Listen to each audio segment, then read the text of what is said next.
Ele sumiu com...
Bom dia, irmãos.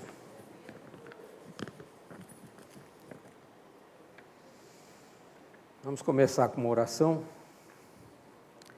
Louvado seja, Senhor, o teu santo nome. Te agradeço, Senhor, pelo privilégio e pela oportunidade de mais uma vez liderar esse grupo no estudo da tua santa palavra, Pai querido. Que o teu Santo Espírito nos ilumine, nos oriente para o entendimento da tua santa palavra. Seja a tua palavra, nem um pouco da minha, a falar nesse momento. Pai querido, em tudo te dou graças e te agradeço, em nome de Jesus. Amém.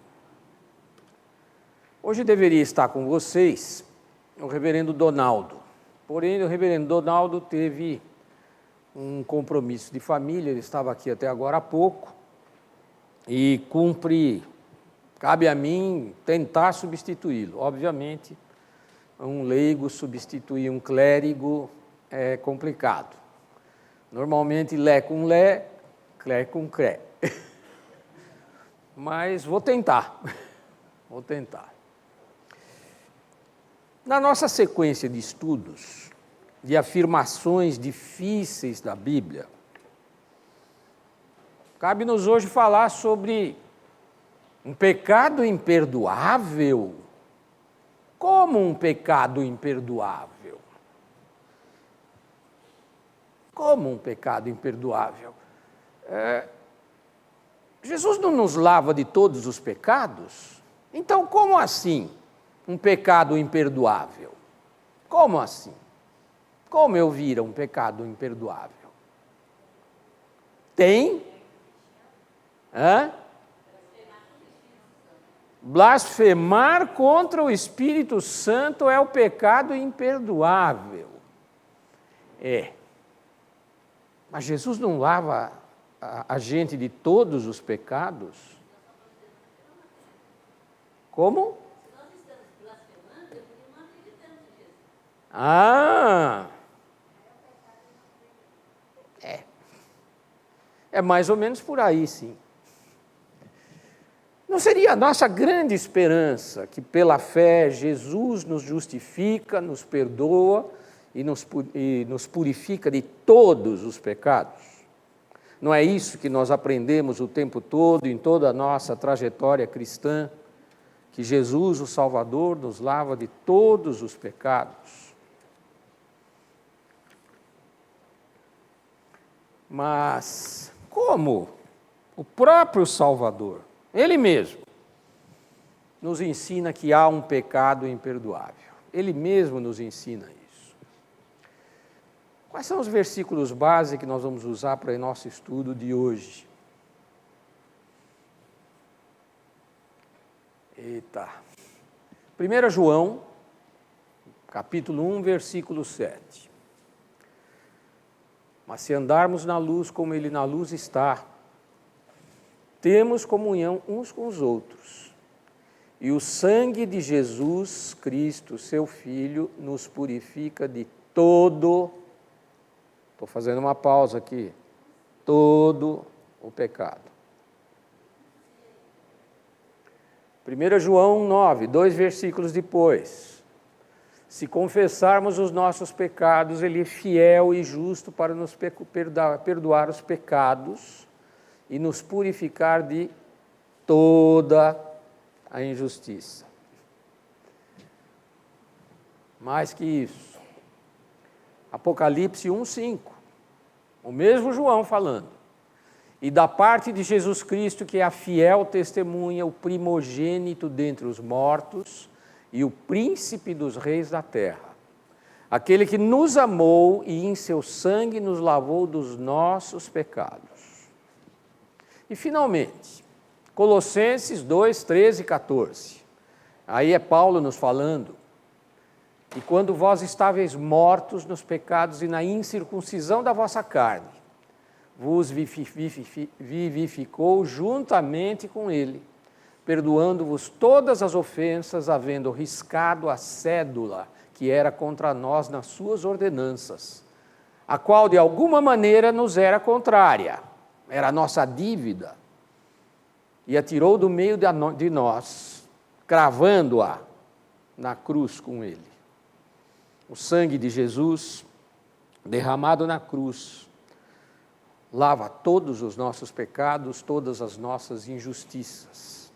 Sem dúvida, essa é a mensagem que nós aprendemos, radical, e nada depende de nós, rigorosamente nada depende de nós, mas dependemos apenas da graça de Deus. Mas o sangue de Jesus nos lava de todos os pecados. Mas, de fato, Jesus nos ensina, sim, há um pecado imperdoável. Em Mateus 12, 31 a 32, Jesus nos fala: portanto, eu vos digo, todo pecado e blasfêmia se perdoará aos homens, mas a blasfêmia contra o Espírito Santo não será perdoada aos homens. E se qualquer disser alguma palavra contra o Filho do Homem, ser-lhe-á perdoado. Mas se alguém falar contra o Espírito Santo, não lhe será perdoado, nem neste século, nem no futuro. A blasfêmia contra o Espírito Santo, Jesus nos alerta, não tem perdão, e é uma condenação eterna, porque esse perdão não virá nem no presente, nem no futuro, nem na eternidade. A versão de Marcos, Jesus nos fala: na verdade vos digo que todos os pecados serão perdoados aos filhos dos homens, e toda sorte de blasfêmias com que blasfemarem. Qualquer, porém, que blasfemar contra o Espírito Santo nunca obterá perdão, mas será réu do eterno juízo. E em Lucas 12, 10, e todo aquele que disser uma palavra contra o Filho do Homem, ser-lhe-á perdoada. Quem é o Filho do Homem? Jesus. Mas ao que blasfemar contra o Espírito Santo, não lhe será perdoado. Essa é possível uma das grandes dificuldades desse texto, porque Jesus disse: eu e o Pai somos um. E o Espírito Santo é a terceira parte da Trindade, portanto, Ele e o Espírito Santo também são um. Como blasfemar contra o Filho do Homem? Jesus é diferente de blasfemar contra o Espírito Santo, que, afinal das contas, é o próprio Jesus. Isso cria algumas dificuldades de compreensão para o ser humano, limitado como somos nós, e é exatamente isso que nós vamos tentar estudar nessa manhã. é sempre um grande risco. Nós já aprendemos isso muitas vezes, já caímos nessa armadilha algumas vezes. É um grande risco tomar versículos bíblicos isolados. É muito difícil, muito complicado a gente pegar partes da Bíblia, particularmente aquelas que nos interessam e que chancelam aquilo que nós queremos dizer, sem colocá-las diretamente dentro do contexto em que foram proferidas, sobretudo as palavras de Jesus. E essa afirmação de Jesus, que o pecado contra o Espírito Santo nunca será perdoado, ela aparece nos diferentes evangelhos em diferentes contextos. Por isso, nós precisamos estudar as diferentes formas em que se pode perceber essa afirmação de Jesus. No estudo que eu usei para preparar essa aula para vocês, tenham sempre em mente, irmãos, eu sou um leigo. Eu apenas tenho uma grande experiência em preparar aulas, ministrar aulas, porque eu faço isso profissionalmente há muitos e muitos anos. Mas o que eu transmito para vocês é sempre derivado de estudos, de exegetas, de pastores, de escritores profundos. Nada realmente vem da minha cabeça. Muito pouco, talvez, venha da minha cabeça. Talvez um pouco de contexto histórico, aí é uma praia que eu navego um pouquinho mais confortavelmente. O pastor que nos conduz nesse estudo, F.F. Bruce, famoso exegeta, ele comenta: não há coisa mais estressante para aqueles que são médicos de almas. Ele, por exemplo, um pastor médico de alma. Lucas, também chamado Médico de Homens e de Almas, um livro famoso que foi escrito sobre isso. Não há coisa mais estressante para um pastor do que lidar com pessoas que estão convencidas que cometeram esse pecado imperdoável. As pessoas que, por um motivo ou por outro, se persuadem: eu pequei contra o Espírito Santo. Essas pessoas se veem embebidas de tal convicção que isso provoca verdadeiramente um estresse muito grande com quem tenta dialogar com eles e mostrar-lhes que as coisas podem não ser bem como eles estão pensando. Quando essas pessoas que estão convencidas de cometeram o pecado contra o Espírito Santo dizem: eu pequei contra o Espírito Santo e isso é imperdoável, vou sofrer a condenação eterna, ele costuma confrontar exatamente com 1 João 1,7, que eu acabei de ler com vocês. Mas se andarmos na luz como ele na luz está, temos comunhão uns com os outros. E o sangue de Jesus Cristo, seu Filho, nos purifica de todo o pecado. Essas pessoas costumam ficar exasperadas, porque cria-se realmente no íntimo da pessoa um conflito. Ela está persuadida de que cometeu o pecado contra o Espírito Santo, mas essa frase de Jesus, através de João, claramente nos diz que ele nos perdoa de todo o pecado. Então é realmente importante que a gente perceba a extensão e o contexto em que isso pode ser interpretado e de que forma deve ser interpretado. Imediatamente essas pessoas costumam responder: não, senhor, tem uma exceção, alguma coisa verdadeiramente imperdoável. E elas estão convencidas de que cometeram esse pecado contra o Espírito Santo e se sentem definitivamente condenadas. E parece que os ouvidos não ouvem, parecem que a mente se fecha para esse fato específico de que, se andamos na luz como ele anda na luz, Jesus é a luz. Se nós andamos com ele na luz, ele nos perdoa todos os pecados. No desespero que essas pessoas têm, elas estão convencidas de terem cometido o pecado, absolutamente convencidas. E então não conseguem discernir, fecham os olhos, fecham os vidros, fecham a mente. Estão convencidas de que cometeram esse pecado, Mas essa verdadeira convicção de que cometeram o pecado contra o Espírito Santo é a grande prova de que não cometeram o pecado contra o Espírito Santo. Ou seja, essa convicção de terem cometido o pecado é em si mesma a prova de não terem cometido o pecado. E por que assim? Ai, que sofrimento. O que realmente Jesus quis dizer quando se referiu a esse pecado imperdoável? As palavras de Jesus sobre esse tema foram registradas de duas formas fundamentalmente. A primeira forma é a forma como Lucas a registrou.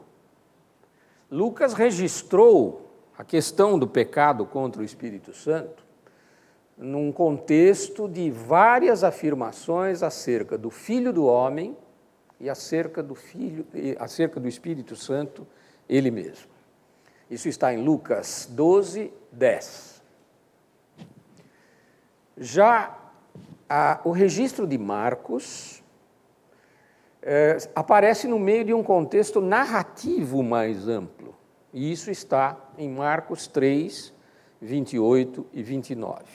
E, de certa forma, Mateus funde as duas coisas no capítulo 12 de Mateus, 31 e 32. Mas o lastro fundamental para a compreensão disso são as abordagens de Lucas e de Marcos, que têm matizes completamente diferentes e extremamente enriquecedores para a nossa compreensão dessa grande dificuldade desse tema que nós estamos estudando hoje. Então, vamos tratar primeiro da citação acerca do pecado contra o Espírito Santo em Marcos. Nós vamos ler 11 versículos, Marcos 3, 20 a 30. Se os irmãos quiserem acompanhar suas Bíblias, façam isso, é sempre muito bom. As versões não são necessariamente exatamente as mesmas, mas a palavra de Deus sempre prevalece na sua essência. Marcos 3, 20 a 30. Então, nessa primeira tela, Marcos 3, 20 a 23. E foram para uma casa, e afluiu outra vez a multidão, de tal maneira que nem sequer podiam comer pão. A gente fica se perguntando, a casa devia estar de tal jeito apinhada que as pessoas deviam estar assim dentro da casa. Não dá nem para levantar a mão assim para comer um pãozinho. Vocês já ficaram no elevador cheio? É mais ou menos isso, quer dizer, a casa devia estar assim, apinhada. Nem sequer podiam comer pão. Eu suponho que também não dava para comer um chiclete, não dava para tomar um copo d'água, não dava para se mexer. O pessoal estava ensardinhado dentro da casa. E quando os seus ouviram isso, os seus quem?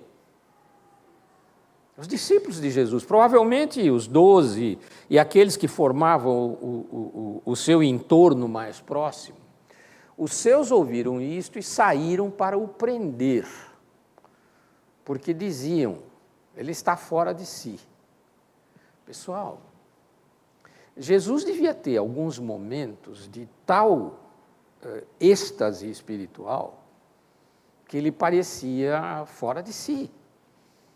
E não é em absoluto anormal que isso aconteça, porque Jesus tinha natureza humana plenamente como nós temos também. Em alguns momentos a gente percebe Cristo exasperado, quando ele, por exemplo, derrubou as bancas dos vendilhões do templo, ele estava agindo como um ser humano indignado contra terem transformado a casa do pai dele num lugar de comércio, de corrupção, de câmbio, de dinheiro e etc.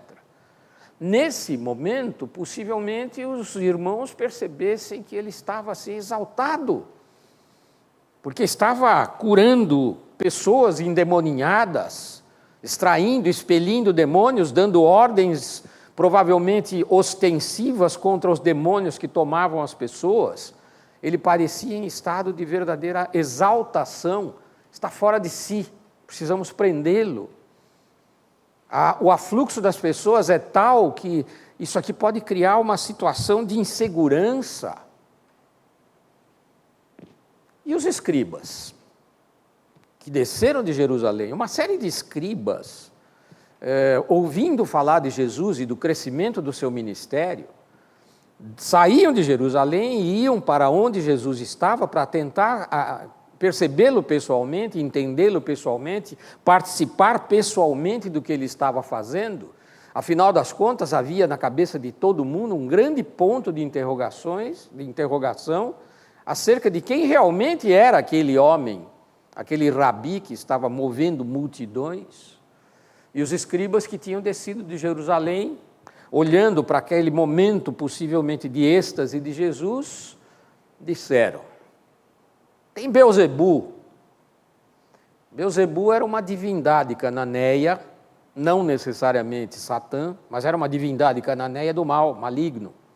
E muitas vezes Beelzebu e Satanás são considerados intercambiavelmente.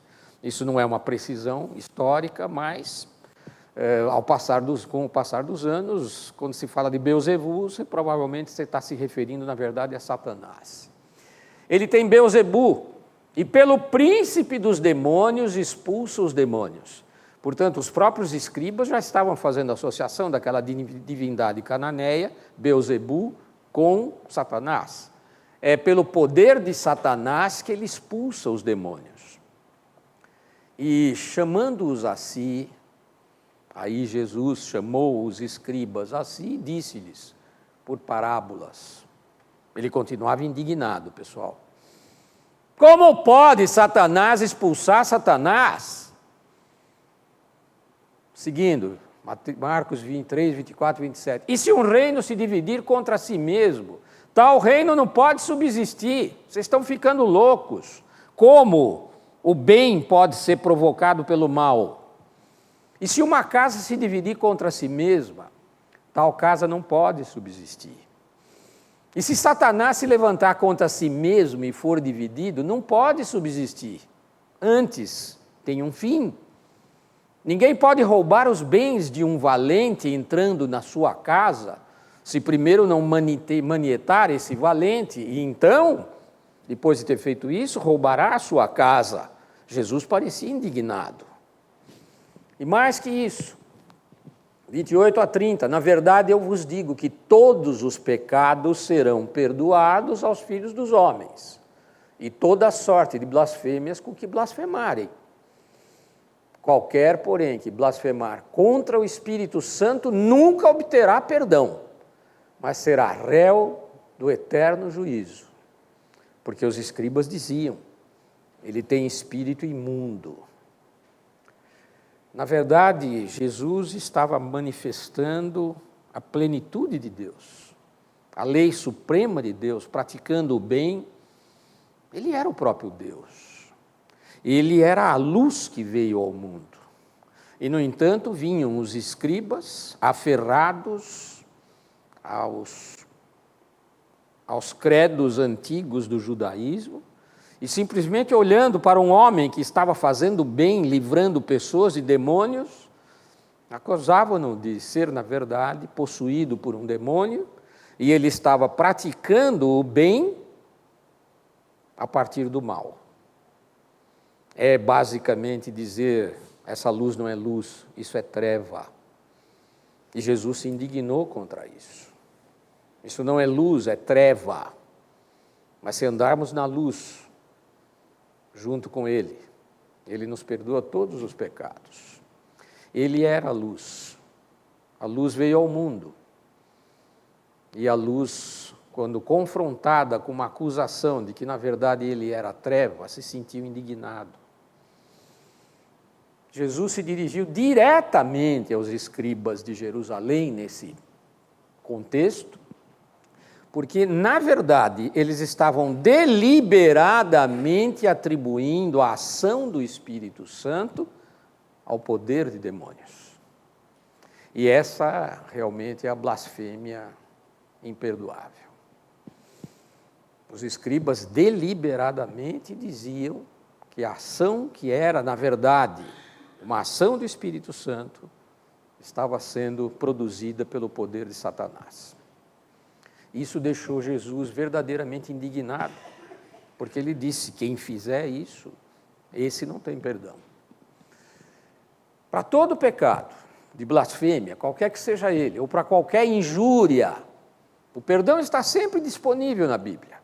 Através de Jesus, o perdão está sempre disponível.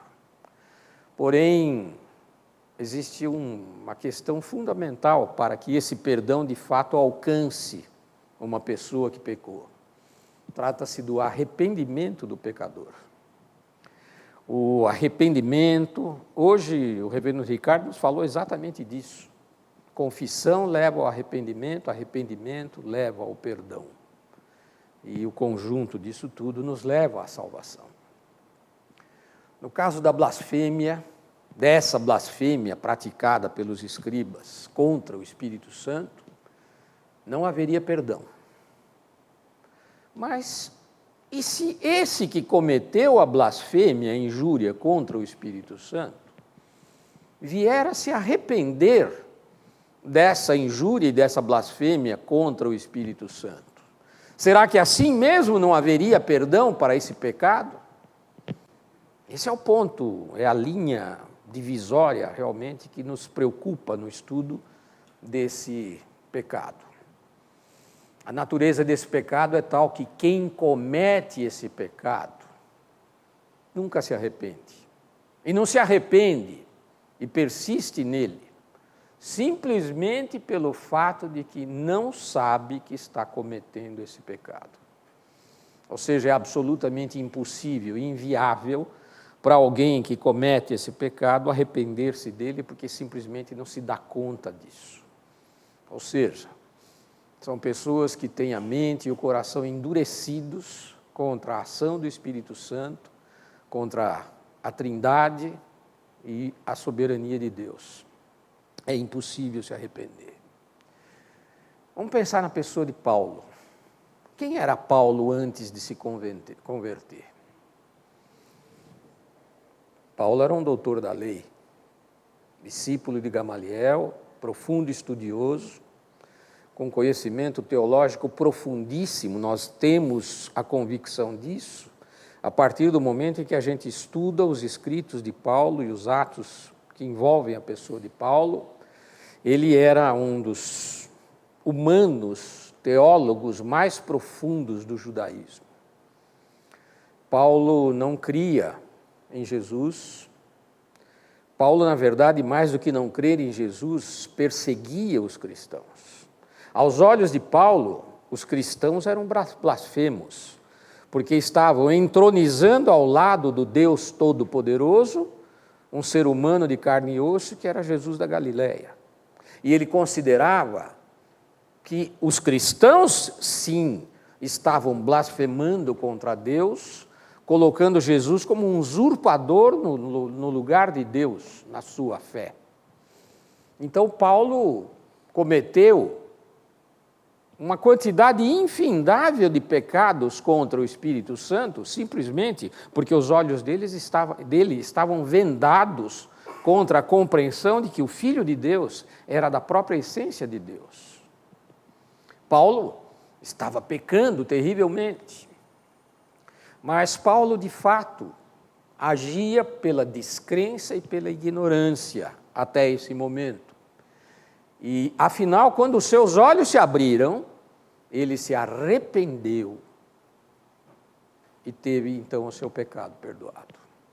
Vejam, Paulo blasfemou reiteradamente, repetidamente, persistentemente, perseguiu os cristãos, participou, inclusive, consentiu com o apedrejamento de Estevão. Ele persistia no pecado contra o Espírito Santo, mas ele se arrependeu honestamente desse pecado e foi perdoado. Bem mais para frente, na sua velhice, na sua maturidade, aproximando-se do fim da sua carreira, em que ele tinha guardado a fé, em 1 Timóteo 1, 13 e 14, Paulo nos diz: A mim, que dantes fui blasfemo e perseguidor e injurioso, mas alcancei misericórdia, porque eu fiz ignorantemente na incredulidade. E a graça de nosso Senhor superabundou com a fé e amor que há em Jesus Cristo. Então, Paulo tinha sido um blasfemo contra o Espírito Santo, reiteradamente, tinha pecado contra o Espírito Santo, porém, se arrependeu do fundo da sua alma e, por força disso, ele teve o perdão pleno do seu pecado. Mas aí houve a condição efetiva do arrependimento. Se Paulo tivesse persistido, queridos, na perseguição depois que a luz de Cristo lhe brilhou na estrada de Damasco, isso não podia ter acontecido. Até aquele momento, esse homem era um perseguidor da igreja e estava na estrada a caminho de Damasco para perseguir os discípulos na cidade de Damasco. E, de repente, uma luz brilha ao seu redor e ele ouve a voz conversando com ele. O coração dele podia estar endurecido. E dessa experiência ele poderia ter persistido. Apagou a luz, segue a estrada e vai perseguir os cristãos.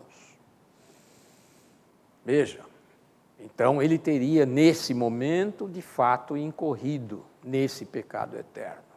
Ele não teria percebido a sua atitude como pecado. Aquela perseguição e aquele ódio que ele tinha contra os cristãos e contra o próprio Cristo, seria, sim, o pecado caracterizado. E, portanto, ele nunca buscaria o perdão de Deus. Mas não foi o que aconteceu. O coração de Paulo se converteu quase que instantaneamente pela ação do Espírito Santo. E ele abriu o coração para o Espírito Santo, permitiu que o Espírito Santo mudasse a essência do seu ser, ele se arrependeu amargamente e se tornou provavelmente um dos maiores vultos que a fé cristã teve durante toda a história da humanidade. Os escribas de Jerusalém atribuíram a Jesus o estar expulsando demônios pelo poder de Beelzebu. E persistiram no seu erro simplesmente porque não perceberam que pecavam contra o Espírito Santo. Ou seja, é para quem tem os olhos vendados absolutamente impossível perceber esse pecado, por isso não há confissão, nem arrependimento e muito menos perdão divino. Então é esse o pecado imperdoável, como nos está formulado pelo relato de Marcos. Vamos analisar agora a abordagem de Lucas. No Evangelho de Lucas, Lucas trata do assunto, mas numa situação, num contexto completamente diferente. Isso nos evidencia que Jesus tratou do tema do pecado imperdoável em momentos diferentes, em situações diferentes. A gente precisa entender, pessoal, os evangelhos, como o próprio João diz, relataram um pouquinho do que Jesus falou no seu ministério terreno. Não é que haja discrepância entre os evangelistas. Marcos colocou a menção ao pecado contra o Espírito Santo de um jeito, Lucas colocou do outro. Não, é muito provável que Jesus tenha falado desse assunto várias vezes. E no contexto em que Marcos captou, e nós sabemos que Marcos escreveu, sobretudo, pelos relatos de Pedro, essencialmente, e o relato de Lucas, que não tem a mesma fonte, provavelmente eles capturaram momentos diferentes do ministério de Jesus e ele terá mencionado o pecado contra o Espírito Santo em momentos diferentes, em contextos diferentes, com matizes diferentes. Então, em Lucas, pessoal, a citação do pecado contra o Espírito Santo tem um outro contexto completamente diferente. No contexto de Lucas, nós lemos isso em Lucas 12, 8 a 12. E digo-vos que todo aquele que me confessar diante dos homens, também o Filho do Homem o confessará diante dos anjos de Deus. Mas quem me negar diante dos homens, será negado diante dos anjos de Deus. E a todo aquele que disser uma palavra contra o Filho do Homem, ser-lhe-á perdoada. Mas ao que blasfemar contra o Espírito Santo, não lhe será perdoado. E prosseguindo, e quando vos conduzirem às sinagogas, aos magistrados e potestades, não estejais solícitos de como ou do que haveis de responder, nem do que haveis de dizer, porque na mesma hora vos ensinará o Espírito Santo o que vos convenha falar. Notem, irmãos, o contexto é completamente diferente. É o mesmo pecado imperdoável cometido contra o Espírito Santo, que Jesus disse não tem perdão, colocado em dois contextos completamente diferentes, em conjuntos de afirmações de Jesus completamente diferentes. É como se ele citasse duas vezes o mesmo pecado imperdoável, aplicando-o a momentos completamente diferentes e a contextos completamente diferentes. A profundidade de Jesus Cristo não pode ser apanhada pelo ser humano isoladamente. Ele terá reiteradamente falado desse pecado e muitas vezes essas coisas terão se perdido. Mas a essência do que Deus quis transmitir está preservado nesses evangelhos. Vejam, Lucas coloca a questão sobre a blasfêmia contra o Espírito Santo entre duas coisas que aparentemente não têm uma correlação direta. Antes, Jesus falou do papel do Espírito Santo como defensor daqueles que confessam o Filho do Homem como Senhor, ele, Jesus. E depois vem uma outra afirmação acerca do Espírito Santo. O Espírito Santo como conselheiro daqueles que confessam o Filho do Homem perante tribunais humanos, para que saibam dizer a palavra certa no momento certo. Então, como é que a gente pode interpretar essa afirmação acerca do pecado contra o Espírito Santo nesse novo contexto? Nesse contexto, Lucas sugere uma outra coisa, que a blasfêmia contra o Espírito Santo envolve a rejeição do Espírito Santo como ajudador poderoso para que os discípulos de Jesus não venham a negá-lo em situação alguma e assim cometam apostasia. O apóstata é aquele que já viveu na fé, já viveu na luz e abandonou. Ou seja, eu já criei em Jesus e estou renegando o senhorio de Cristo. Esse é digamos, o conceito mais puro do conceito de apostasia. Negar Jesus nesse contexto é equivalente à apostasia. Qualquer forma pela qual nós negamos a Jesus, nós estamos praticando apostasia. Essa semana nós tivemos um episódio terrível nos Estados Unidos, mais um massacre de inocentes por um pistoleiro que simplesmente entrou numa escola e perguntava às pessoas: de que religião você é? Quem falava que era cristão, ele atirava na cabeça. E quem falava que não era cristão, ele atirava na perna. Ali, possivelmente, alguns tenham apostatado. Alguns foram honestos, disseram, eu sou cristão. Rapidamente foram estar com Cristo, foram assassinados por confessarem a Jesus. E outros, nesse momento, possivelmente tenham apostatado, para simplesmente escapar da morte. Essas coisas terríveis acontecem, a gente até fica profundamente chocado e abatido com esses acontecimentos. A negação de Jesus equivale à apostasia. A apostasia é o deliberado repúdio de Jesus como Senhor. Vejam, pessoas que já viveram na luz, já congregaram na igreja, já tiveram a convicção de que Jesus é o Filho de Deus e o nosso Salvador, que com a boca confessaram isso, alguns vieram à frente e fizeram profissão de fé. Eu conheci pessoas assim. Eu tive um colega de coral na Vila Mariana. Ele era bem mais idoso que eu, já deve ter morrido. Acredito que hoje deveria ter alguma coisa como uns 90 anos. Não sei se está vivo, se morreu. Ele era um baixo profundo desses raríssimos, não é baixo sem vergonha como eu, tá certo? Eu não passo de um barito metido abaixo, mas, né, Zé? Ele não, era aquele baixão profundo, então quando tinha um solo de baixo profundo, era sempre ele que fazia. E tinha vivido na igreja a vida inteira. Tanto que quando eu escrevi o livro da história da igreja de Vila Mariana, 50 anos, ele foi um dos membros da igreja que eu entrevistei, como contador da história da igreja. Ele estava na igreja há 50 anos, pessoal. Ele tinha sido da igreja com 15 anos, e estava naquela altura com uns 68, 69 anos, e ele deu um depoimento belíssimo a respeito da igreja e da vida dele na igreja.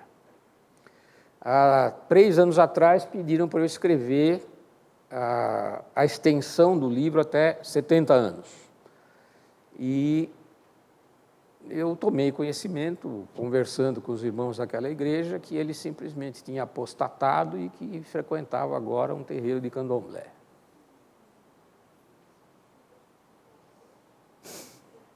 Pois é, existe. Quando você já esteve na luz, viveu com Cristo, e o renega, repudia, isso é um ato deliberado, porque você já foi exposto à luz. O seu ser, o seu entendimento já tinha aceitado a Jesus, possivelmente não a aceitação plena e profunda de alma, de espírito, mas intelectualmente ele tinha aceitado. Tanto que professou e conviveu na igreja há mais de 50 anos. Mas, deliberadamente, rejeitou a Jesus como Salvador. Isso está reafirmado pelo escritor de Hebreus, capítulo 6, 4 a 6. Nesse trecho da palavra de Deus, nós percebemos exatamente que quando alguém apostata, não tem retorno. Porque é impossível que os que já foram, uma vez foram iluminados e provaram o dom celestial, e se fizeram participantes do Espírito Santo, e provaram a boa palavra de Deus e as virtudes do século futuro, e recaíram, sejam outra vez renovados para arrependimento. Pois assim, quanto a eles, de novo, crucificam o Filho de Deus e o expõem ao vitupério. Ou seja, uma pessoa que de fato já esteve embebida pela palavra de Deus, conviveu com a palavra de Deus, possivelmente com a boca tenha confessado a Cristo como Salvador, o renega. Isso é basicamente a mesma coisa de que recrucificá-lo. Aqueles que negaram a Jesus quando esteve aqui são os antecessores diretos das pessoas que apostatam. Ou seja, pessoas que negam a Jesus como Salvador depois de tê-lo aceitado, estão crucificando Jesus de novo, e isso é o que a palavra de Deus nos diz. Isso é de uma gravidade extrema, absolutamente extrema. É impossível, então, levar apóstatas ao arrependimento, uma vez que os apóstatas repudiaram de fato o único caminho para a salvação, que é Jesus Cristo. O Senhor Todo-Poderoso disse claramente, esse é o único caminho. Aquele que creu e depois renegou a Jesus, apostatou, e esse não tem retorno. É tão profundamente grave como aquele que nunca reconheceu Jesus como Senhor. Então, nesse caso, queridos, também aí, quem renega Jesus e apostata, comete o crime contra o Espírito Santo. Mas há um pequeno detalhe a mais que é importante a gente mencionar. Jesus diferenciou o pecado contra o Espírito Santo, que ele afirma ser imperdoável, do pecado perdoável contra o Filho do Homem, que era ele mesmo. E essa é uma sutileza difícil de compreender para a compreensão humana. Porque se ele era a mesma coisa, a mesma essência, como o pecado contra o Espírito Santo pode ser mais grave que o pecado contra Jesus? Isso é uma sutileza. E aí, realmente, eu penso que entra em ação a dualidade de Jesus como homem verdadeiramente homem e Deus verdadeiramente Deus. Em carne, na sua vida terrena, Jesus veio em humildade. Por isso, seria muito fácil para uma pessoa deixar de perceber quem realmente ele era. Jesus viveu de uma forma extremamente humilde. Ele não tinha sequer um travesseiro para deitar a cabeça. Ele não tinha mais do que as vestes do corpo. E todas as atitudes de Jesus frisam e reforçam uma enorme humildade. Uma das grandes lições que Jesus nos deu é humildade. Ele viveu de uma maneira extremamente humilde. A própria forma de referir-se a si mesmo, filho do homem. Quem é filho do homem? Qualquer um de nós pode dizer, eu sou filho do homem, porque todos nós somos. Nesse momento, Jesus está se recolhendo à pequenez da sua dimensão humana, pura e simplesmente humana, se recolhendo na sua humildade. E seria muito fácil para qualquer que estivesse nesse momento tomando contato com Jesus, não havia ainda a iluminação clara na cabeça das pessoas que aquele era, de fato, o próprio Deus. Então, para muitas pessoas, seria fácil balançar na insegurança sobre quem realmente aquela pessoa humana era, e que se intitulava humildemente de filho do homem. Filho de homem não é nenhum título de nobreza, não é nenhum título de doutorado, não é nenhum título de riqueza, nada, é uma coisa baixa, ralé, comum. Ora, vamos imaginar alguém que tivesse começado a seguir a Jesus e vivesse uma situação de grande estresse. Como, por exemplo, você ter um atirador maluco com um revólver na sua cara dizendo, você é cristão? Isso não é uma situação de estresse terrível? Sim ou não? Terrível. Acho que qualquer um de nós, numa situação dessa, a perna bambeia. Bambeia mesmo, pessoal. Ora, esse alguém que está começando a seguir a Jesus poderia vir a negá-lo nessa situação de estresse. Pode ou não pode? Ou seja,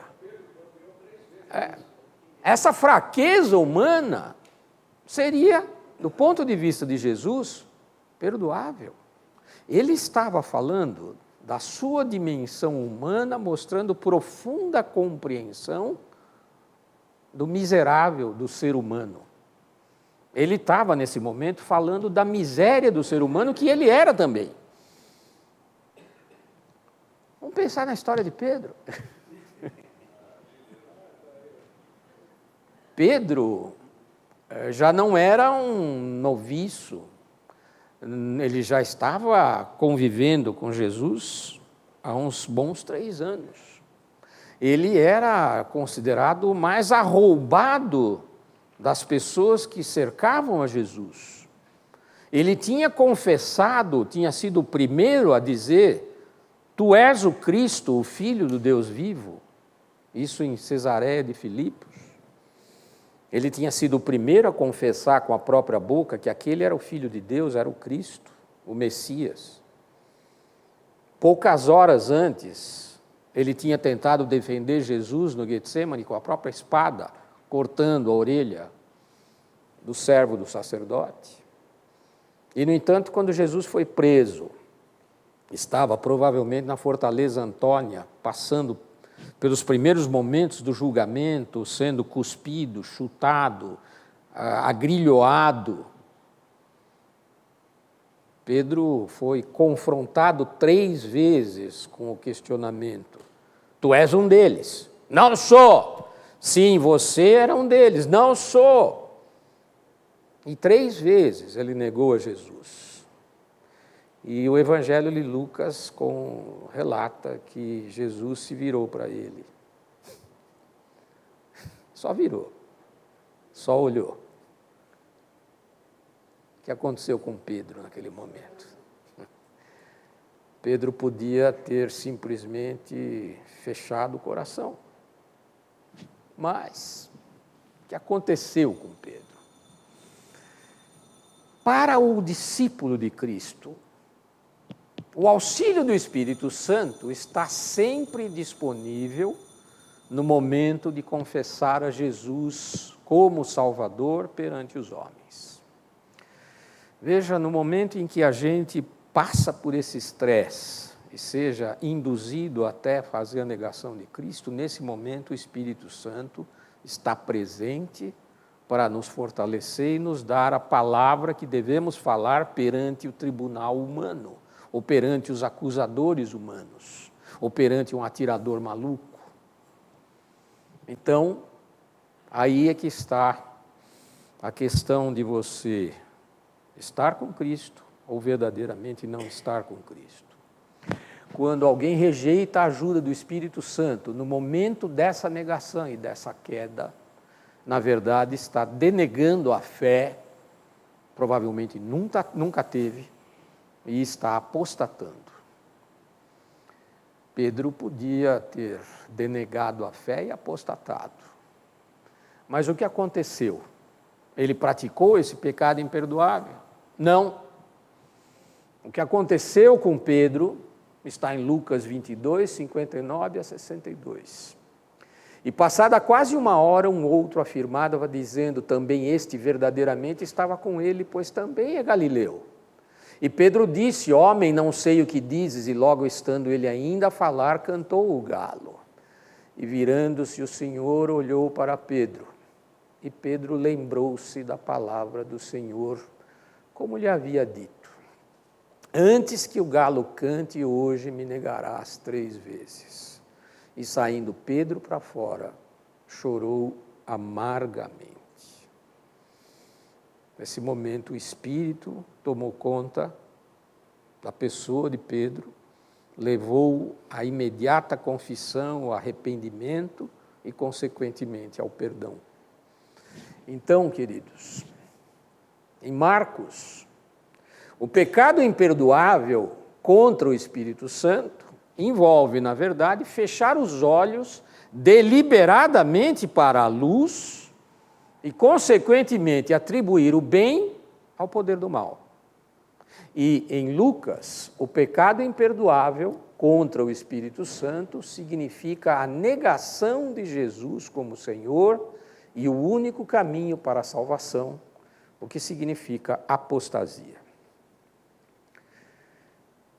Recomendo àqueles que possam e leiam em inglês que comprem esse livro. Podem entrar na Amazon, compre o livro Hard Sayings of the Bible. A parte do Novo Testamento foi escrita pelo reverendo F.F. Bruce, num livro originalmente chamado Hard Sayings of Jesus, de 1983. Esse livro foi emblocado com outros escritos, formando um grande volume chamado Hard Sayings of the Bible, que é o fio condutor que nós estamos estudando nessa sala de aula. Ok, queridos? Muito bem. Fala.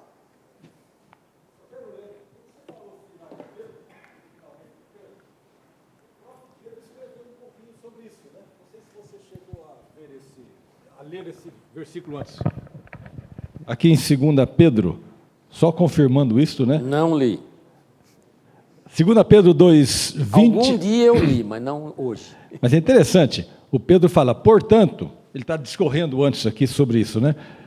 E conclui, portanto, se depois de terem escapado das contaminações do mundo, mediante o conhecimento do Senhor e Salvador Jesus Cristo, se deixam enredar de novo e são vencidos, tornou-se o seu último estado pior que o primeiro, pois melhor lhes fora nunca tivessem conhecido o caminho da justiça, do que, após conhecê-lo, volverem para trás, apartando-se do santo mandamento que lhes fora dado. Com eles aconteceu o que diz certo adágio verdadeiro: o cão voltou ao seu próprio vômito, e a porca lavada voltou a revolver-se no lamaçal. Essa é a confissão direta e pessoal de Pedro. Não é um testemunho meu, mas é do convívio. Você falou daquele senhor que viveu tanto tempo na igreja e que hoje está afastado e, se está vivo, nunca mais voltou para Jesus Cristo e se afastou e se perdeu. Eu tenho um amigo que ele é pastor hoje, mas na juventude ele teve um problema qualquer e se afastou da igreja, negou a sua fé e foi também para um terreiro. E nesse terreiro, um dia, quando estavam sacrificando uma galinha preta e fazendo com que os que estavam na roda tomassem daquele sangue, o chefe lá do terreiro foi passando o frango, né? Dando para os enfios lá que fossem tomando. Era frango ou era galinha? Sei lá, eu preferia frango, sei lá, né? É uma galinha preta, geralmente é galinha. Mas quando chegou na vez dele, o cara pegou e falou assim: o que você está fazendo aqui?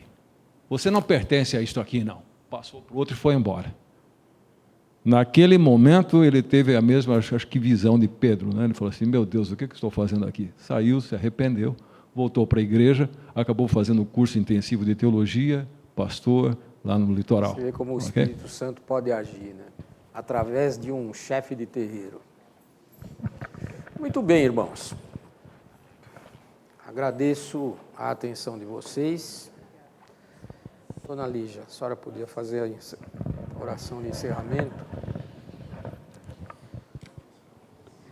Pai Santo, nós estamos aqui para agradecer pela lição, pela aula hoje, que nos fez entender, Senhor, qual é a diferença que existe entre a blasfêmia contra o Espírito Santo. Nós te agradecemos, Senhor, porque podemos aprender mais da Tua Palavra. Agradecemos, Senhor, porque podemos enxergar melhor, Senhor, sobre as coisas referentes a Ti. Te agradecemos muito por isso. Te agradecemos, Senhor, por todos que estão aqui. Fica conosco durante este dia, fazendo, Senhor, com que nós tenhamos realmente aprendido a lição de hoje. É no nome de Jesus que nós te oramos e agradecemos. Amém, Senhor. Amém, Senhor. Vão em paz, Deus os abençoe e tenham um bom domingo.